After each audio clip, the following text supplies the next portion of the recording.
নমস্কার, আমি বৈদিক জ্যোতিষ বৈভব। তো আজকে যে টপিকটা নিয়ে আমি আলোচনা করব খুবই গুরুত্বপূর্ণ এবং সবার মনে খুব ভয়, আতঙ্ক এবং একটাই প্রশ্ন বারবার আসছে। অনেকের যেমন সাড়ে সাতি ছাড়ছে, আবার অনেকের সাড়ে সাতি লাগছে। অর্থাৎ এই সাড়ে সাতি নিয়ে আজকে আমি ডিসকাশন করব। প্রথমে একটা কথা বলে রাখি, এই যে সাড়ে সাতি কথাটার মানে কি? সাড়ে সাতি মানে কথাটার অর্থ 7.5 বছর।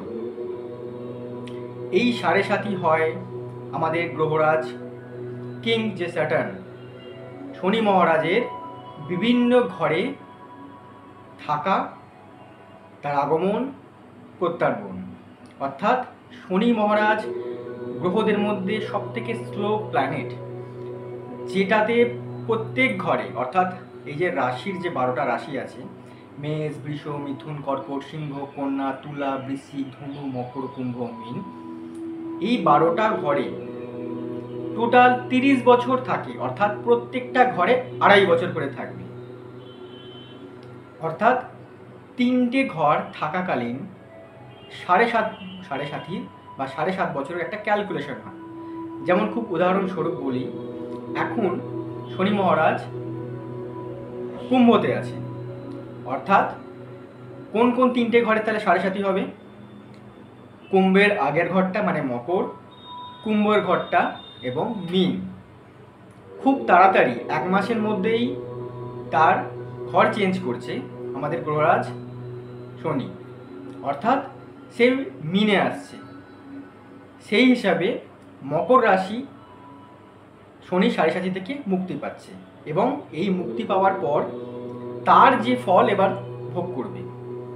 তো প্রথমেই একটা কথা বলে রাখি, এই যে মকর রাশি মুক্তি পেল, অর্থাৎ কুম্ভ থেকে মিনে এলো, তাহলে কুম্ভ, মীন এবং মেষ এই 3টে ঘরের বা এই 3টে রাশির জাতকদের বা জাতিকাদের সাড়ে সাতি হবে।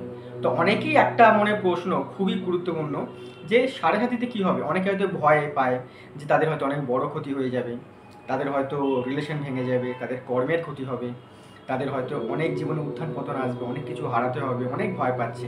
তো প্রথমে একটা কথা আমি বলে রাখি, সাড়ে সাতিতে ভয় পাবার কোনো কারণ নেই। কারণ প্রত্যেকটা ঘরেরই, প্রত্যেকটা গ্রহরই কিন্তু বিভিন্ন ধরনের বৈশিষ্ট্য আছে। সে তার ঘরে থেকে বিভিন্ন ধরনের ক্যারেক্টার, বিভিন্ন ধরনের বৈশিষ্ট্য প্রদান করে এবং তার ফলস্বরূপ মানুষ বিভিন্ন ধরনের মেন্টালিটি, বিভিন্ন ধরনের তার চাল চলন, আচার ব্যবহার, কর্ম, ভাগ্য এইভাবে নিয়ন্ত্রিত হয়।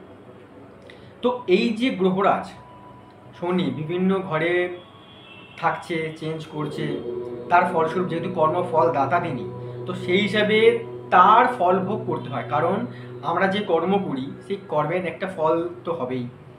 কেউ ভালো কর্ম করে, কেউ খারাপ কর্ম, এই খারাপ কর্ম সে কেউ সজ্ঞাতে, কেউ অজ্ঞাতে। তো এই ফলস্বরূপ মানে বিচার করার জন্য তো কাউকে থাকতে হবে। সেই বিচারক অর্থাৎ কর্মফল দাতা তিনি তার বৈশিষ্ট্য অনুসারে বিভিন্ন ঘরের মালিককে বিভিন্নভাবে ফল প্রদান করে তার কর্মের ফলস্বরূপ। সো এইবার যে সাড়ে সাতি হচ্ছে মেষ রাশির জন্য কেমন যাবে? কারণ মেষ রাশি সাড়ে সাতি ছিল না, এইবার মেষ রাশিতে সাড়ে সাতি শুরু হচ্ছে 1 মাস পর। তো এইবার বলে রাখি, সাড়ে সাতির ফল কিন্তু ছোটোভাবে বলা সম্ভব নয়। তার কারণ আমি যে আজকে সাড়ে সাতি নিয়ে আলোচনা করব, আজকে আমি জাস্ট একটা পার্টিকুলার একটা বৈশিষ্ট্য নিয়ে আমি আলোচনা করবো যে সাড়ে সাতি কী এবং এর ফলস্বরূপ কী কী হতে পারে বা কী কী হওয়া বা কী কী কাজ বাধ্য এবং কী কী কাজে বাধা স্বরূপ অনেক কিছু জিনিস আসতে পারে। তো এই যে সাড়ে সাতিতে শনি মহারাজ যে 3টে ঘরকে কেন্দ্র করে তার ফলস্বরূপ বিভিন্ন বৈশিষ্ট্য প্রদান করে, তো শনি মহারাজ নিজের যে বৈশিষ্ট্য, অর্থাৎ নিজের বৈশিষ্ট্য এই 3টে ঘরকে প্রদান করবে। কারণ শনি যেহেতু সব থেকে স্লো প্ল্যানেট, 2.5 বছর একটা ঘরে থাকে, তো ফলস্বরূপ এই 3 ঘরের রাশি জাতক বা জাতিকাদের বিভিন্ন কর্মে অনেক হয়তো বাধা আসতে পারে, অনেক হয়তো হওয়া কর্ম থেমে যেতে পারে, অনেক হয়তো ছোটোখাটো কিছু ক্ষয়ক্ষতি হতে পারে, কিন্তু বলে রাখি একটা কথা, যে ভয় পাবার কোনো কারণ নেই। কোনো বাধা যদি আসে তো ভয় পাবার বা বিচলিত হবার কোনো প্রয়োজন নেই বা দরকার নেই, ভয় একদম পাবেন না। তার কারণ আজকে যে আমার কাজটা হওয়ার কথা ছিল সেটা হয় কালকে হবে, নয় পরশু হবে, নাহলে একদিন ঠিক হবেই। তো আপনার ভয় পাবার কোনো কারণ নেই। হয়তো কিছু বাধা আসতে পারে, সেই বাধা যখন আসবে আপনাকে বুঝে শুনে পথ চলতে হবে যে আমার কোনটা করা উচিত। যদি দেখেন না বারবার আপনি সেই কাজে ব্যর্থ হয়ে যাচ্ছেন বা সেই কাজে আপনার ঠিক মনে হচ্ছে না যে এই কাজ করাটা আপনার উচিত, তাহলে কিছুক্ষণ থেমে যেতে হবে, বুঝে শুনে পথ চলতে হবে। এবং এই সাড়ে সাতিতে ফলস্বরূপ বিভিন্ন ঘরে, যেমন মিত্র সম্পর্ক কিছু শুক্রের সাথে আছে, চন্দ্রের সাথে আছে। তো এই রাশি জাতিকাদের যখন ফলস্বরূপ সাড়ে সাতি লাগবে, খুব একটা ডিফারেন্স কিছু বোঝা যায় না। কিন্তু তার যদি নেগেটিভ কিছু হয়, তার ক্যারেক্টারের যদি নেগেটিভ যদি কিছু কাজ মানুষ করে, কারণ শনি হচ্ছে ন্যায় নীতি নিষ্ঠার মালিক, তো সেই জায়গা থেকে আমরা বেরিয়ে যদি কিছু অসামাজিক কিছু কাজকর্ম করি, কিছু খারাপ কাজকর্ম করি, তো সেই সব মানুষদেরই জন্যই কিন্তু এই সাড়ে সাতির ফলস্বরূপ অনেক ধরনের বাধা ক্ষয়ক্ষতি আসে। তো আমরা অনেক ধরনের কাজকর্ম করি, সাধারণত ভুলও করি। কেউ ভুল স্বীকার করে, কেউ করে না। কেউ ভুল স্বীকার করে সেই ভুলকে প্রায়শ্চিত্ত থাকে, কেউ করে কেউ করে না। অনেকে হয়তো ভুল স্বীকারই করে না, অনেকে তো ভুল জেনে শুনে করেই চলেছে। তো এর ফলস্বরূপ ভয়াবহ হয়। তো তাই আমি বলে রাখবো যে আপনাকে ভয় পাবার কোনো কারণ নেই। আপনি শনির আদর্শবান হন, ন্যায় নীতি নিষ্ঠার পথে থাকুন, আপনার কোনো অসুবিধে হবে না। হয়তো কিছু কাজে বিলম্ব হতে পারে, দেরি হতে পারে, কিন্তু কোনো ক্ষয়ক্ষতি হবে না। কারণ সাড়ে সাতির সময় সাধারণত যেটা হয় সেটা অনেক ধরনের কাজে মনোনিবেশ করা সম্ভবপর হয়ে ওঠে না। কারণ কিছু ধরনের কাজ শনির যখন অ্যান্টি হয় তখন সেই কাজে অনেক ক্ষেত্রে বাধা সৃষ্টি করে। তো শনির পথে চললে সেগুলো হয় না। তো যেটা আজকে হচ্ছে না সেটা অবভিয়াসলি পরে হবে, ভালো হবে। তো আপনাকে ঠিক থাকতে হবে, ন্যায় নীতি নিষ্ঠার পথে হাঁটতে হবে। তখন দেখবেন শনি যখন আপনার সাড়ে সাতি অতিক্রম করে ফেলছে, আপনার ঘর পেরিয়ে যাচ্ছে, অর্থাৎ আপনি সাড়ে সাতে আপনি পেরিয়ে যাচ্ছেন, তার ফলস্বরূপ কিন্তু আপনি অনেক কিছু পেয়ে যাবেন, আপনি যদি সৎ পথে থাকেন। তো সাধারণত আপনাকে কর্ম করে যেতে হবে, ভয় পেলে চলবে না। তো সব কর্মেরই একটা ফল থাকে, সেটা আপনাকে মানতেই হবে। যে আমরা যা আজ করব তার ফলস্বরূপ কিন্তু তা আপনাকে পেতেই হবে। আপনি যদি ভালো কর্ম করে থাকেন অবশ্যই আপনার ভালো হবে, আপনি যদি খারাপ কর্ম করে থাকেন তাহলে অবশ্যই আপনাকে ফল ভোগ করতে হবে। তো উদাহরণস্বরূপ অনেক কিছু ব্যাপার আছে সাড়ে সাতির, যেহেতু একটা ছোট্ট ভিডিওতে বলা সম্ভব নয়, আজকে আমি বেসিক একটা জাস্ট গ্রহ নিয়ে আমি আলোচনা করি। যেমন এখন কুম্ভতে আছে, তো সাধারণত এখন মকর রাশি এবং কুম্ভ এবং মিনে সাড়ে সাতি আছে। তো এই ঘরগুলোর কিছু কিছু ক্ষেত্রে কাজ বন্ধ হয়ে গেছে, মানে এই রাশির জাতক জাতিকাদের যখন কুম্ভ থেকে মিনে চলে যাবে, তো মকর রাশির যারা জাতক বা জাতিকা আছে তারা ফলস্বরূপ অনেক কিছু পাবে। যারা ভালো করেছে তাদের ভালো হবে, এবং যারা খারাপ করেছে তাদের অবশ্যই কিন্তু ফলভোগ করতে হবে। তো এই যে মকর রাশির জাতক জাতিকারা এতদিন ধরে যা কিছু করে এসছে, যদি ভালো করে থাকেন অবভিয়াসলি আপনার যে কাজগুলো বাধাস্বরূপ আটকে ছিল, অনেক কিছু পাবার ছিল, সেই জিনিসগুলো কিন্তু আপনার 7.5 বছরের ফলস্বরূপ আপনি কিন্তু একসাথে পেয়ে যাবেন। হঠাৎ আপনার কাছে অনেক টাকা এসে গেল, আপনার অনেক সুখ বা অনেক সম্পদশালী হয়ে গেলেন।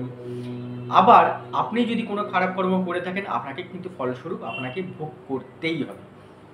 এইবার যে নতুন সাড়ে সাতি লাগছে যে ঘরে মেষ রাশির জাতক জাতিকাদের, তাহলে কী হবে? এটা অনেকের প্রশ্ন, মেষ রাশির সাড়ে সাতি লাগছে।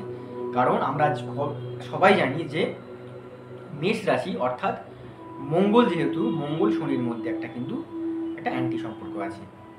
তো সাধারণত কি ফলস্বরূপ কি শনি মঙ্গলকে খারাপ দেবে?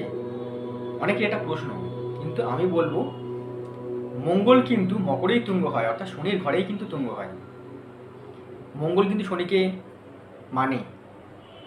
তো সাধারণত আপনার যাই রাশি থাকুক না কেন আপনাকে কিন্তু ন্যায় নীতি নিষ্ঠার পথে হাঁটতেই হবে। আর এটা সামাজিক হোক, রাজনৈতিক হোক, বিভিন্ন উন্নতিমূলক কাজকর্ম, সব কিছুর ক্ষেত্রে একটা ব্যক্তি নয়, সমষ্টিগত উন্নয়নমূলক মানসিকতা আপনার মধ্যে তৈরি করতে হবে, যাতে আমি নিজেকে ভালো রাখবো এবং আমার চারিপাশে কেন্দ্র করে যেসব ব্যক্তিবর্গ আছে, সে বন্ধু বান্ধব, বাবা মা, কলিগ, সমস্তকে ভালো রাখবো, ভালো রাখার চেষ্টা করব, তাদের ভালো চাইবো। এই ধরনের মানসিকতা যদি আপনার মধ্যে থাকে অবভিয়াসলি আপনার ভালো হতে বাধ্য।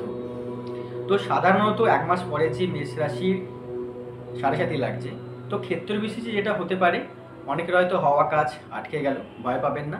এই কাজটা আজকে না হলেও কালকে, না হলে পরশু ঠিকই হবে।